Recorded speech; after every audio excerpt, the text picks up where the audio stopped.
Sabi hindi nga pwede ang gusto mo, tigas naman ang ulo mo eh. Bakit hindi pwede? Ang kulit mo na, sabi hindi pwede. Bakit ka pumayag? Siguro walang hiya ka din katulad nila, no? Uy, hindi ako walang hiya ah.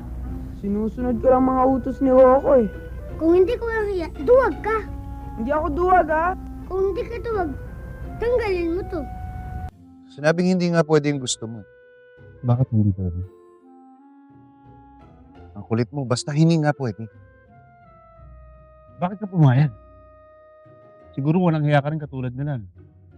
Uy, hindi ako walang hiya. Sinusunod ko lang yung utos ni Rocco. Hindi ka walang hiya, duwag ka. Uy, hindi ako duwag ah. Kung hindi ka duwag, tanggalin mo to. Kalahin mo? Nagawa natin uli yung eksena ngayon, di ba?